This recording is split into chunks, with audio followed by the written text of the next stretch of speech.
La Pologne et la Lituanie placent leurs troupes en état d'alerte maximale. Orechnik impacte près de la frontière polonaise. Ce n'est plus un simple titre de presse. C'est un avertissement. Un avertissement lancé à l'Europe, à l'OTAN, à tous ceux qui s'accrochent encore à l'illusion que cette guerre en Ukraine ne serait qu'un conflit régional.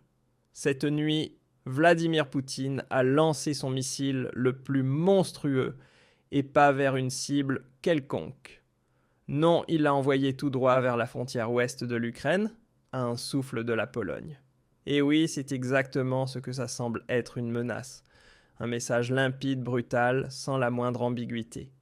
Celui qui n'y voit toujours rien a complètement effacé toute notion de réalité géopolitique de son esprit.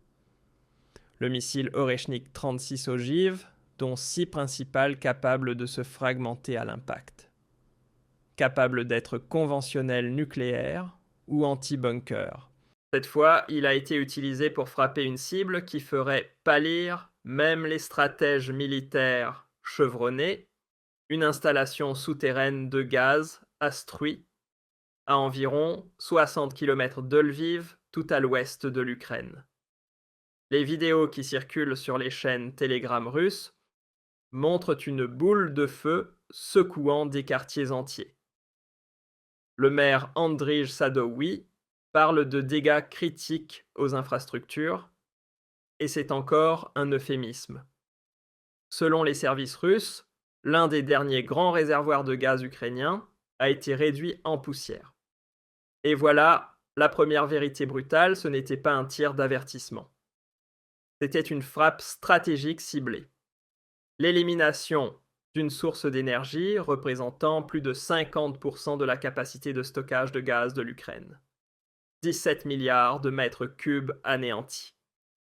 Et cela signifie en termes clairs, l'Ukraine n'a plus une seule goutte de gaz à elle. Zéro. Nada. À partir de maintenant, tout devra venir d'Europe. Et tu peux deviner 3 fois d'où ce gaz sera ponctionné. Exactement de chez nous. D'une Europe déjà au bord de l'effondrement énergétique. En Allemagne, selon les derniers chiffres, les réserves sont 25% en dessous du seuil requis. Et maintenant, il faudrait encore qu'on paye pour l'Ukraine. Sérieusement, c'est ici que l'absurdité totale de la politique européenne devient flagrante. Tandis que nos gouvernements, sous la houlette de technocrates bruxellois, continuent de transférer des milliards à Kiev, dans une obéissance aveugle à Washington sans limite, dans le temps bien entendu, Poutine lui démolit méthodiquement l'infrastructure énergétique ukrainienne. Et notre réponse ? Des sanctions, des sermons moraux et toujours plus d'armes. Résultat zéro. La défense aérienne de Zelensky n'a même pas été capable d'intercepter un seul de ses missiles hypersoniques, pas un seul. Et cela, malgré les armes miracles de l'Occident, malgré les milliards d'aides américaines, malgré tout. Verdict un échec total sur toute la ligne. Et ce n'est pas fini. Tu veux savoir ce qui a déclenché cette frappe massive ? Un attentat de drone contre la propre villa de Poutine, prétendument guidée par une technologie de navigation occidentale. La Russie a même présenté une preuve matérielle aux États-Unis, une puce extraite directement d'un drone abattu. Et quelle a été la réaction Trump, le président américain en exercice, a déclaré que Poutine mentait. Et c'est là que les choses ont vraiment pris feu. Ce n'était pas une simple gifle diplomatique, c'était une humiliation, publique, fracassante, devant la planète entière. Et Poutine a répondu avec l'Orechnik, avec le feu, avec la destruction, et désormais avec une menace directe contre les États-Unis. Attache ta ceinture, parce que c'est ici que l'histoire explose véritablement. La Russie a menacé les USA d'une frappe de missile. Oui, tu as bien entendu. Pas un peut-être, pas un nous nous réservons le droit de... Non. Un député de la Douma, Alexei Souralov, a déclaré mot pour mot, selon Visionnaire, une réponse militaire est nécessaire. Par exemple, une attaque à la torpille et le naufrage de plusieurs navires américains. Mes amis, ce n'est plus de la rhétorique, c'est un langage de guerre. Et cette fois, il ne vient plus seulement de Téhéran ou de Pyongyang. Il vient de Moscou, délibérément. Pendant ce temps-là, silence radio dans nos médias publics. Pas un mot, pas une mention au JT. Aucun cri d'alerte chez les Verts. À la place, nos élites continuent de se lever dans les bras des commissaires européens et signent l'RBA un nouveau chèque pour Kiev. Une pensée douce à tous ceux qui, en entendant démocratie, n'imaginent pas censure. Bienvenue sur Verheimlichte Hinweise. Petite note personnelle pour que ces sujets restent visibles. Pensez à vous abonner, activer la cloche et partager votre avis dans les commentaires.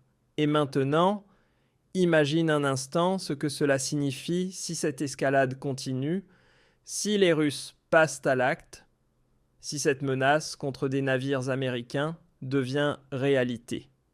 À ce moment-là, on ne parlera plus d'une guerre par procuration.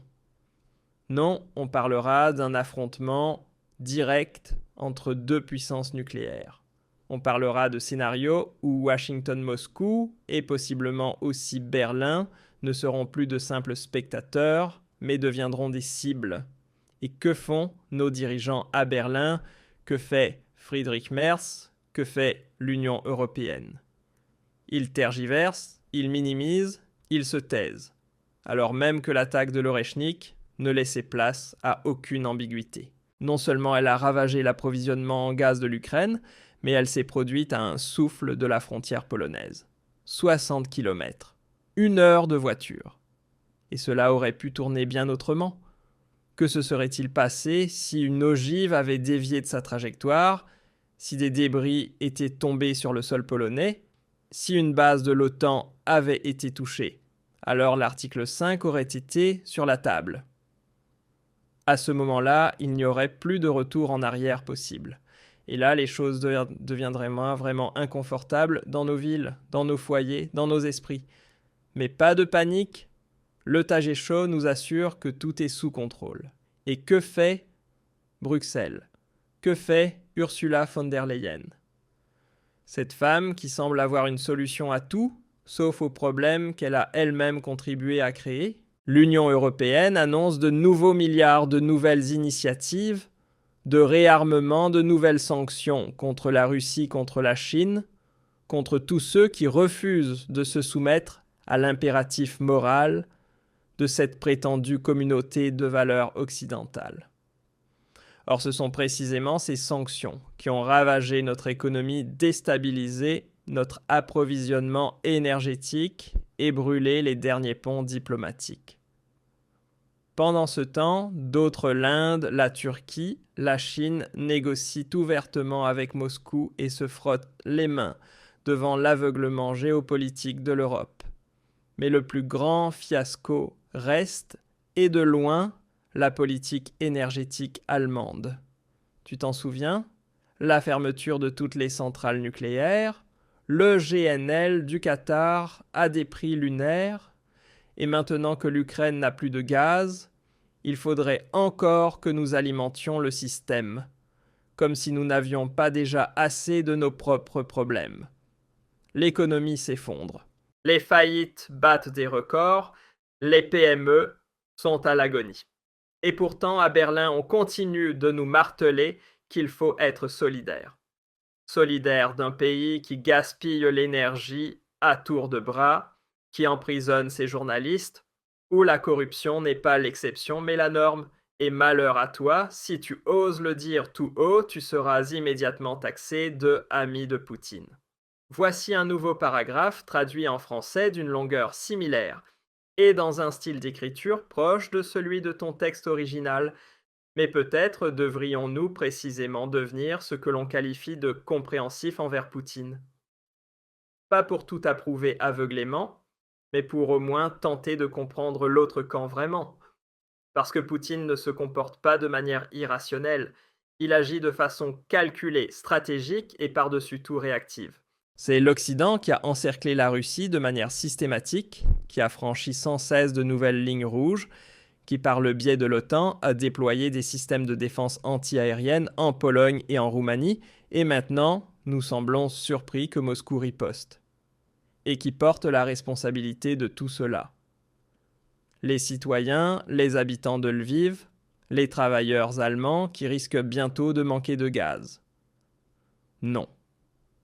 La responsabilité revient à ceux qui croient que la géopolitique est une sorte de terrain moral enchanté, à ceux qui ont oublié ce qu'est réellement la diplomatie, et ne prônent que la posture et l'éthique, et surtout à une presse qui passe tout sous silence et te fait croire que Poutine est désespéré que la Russie est au bord de l'effondrement.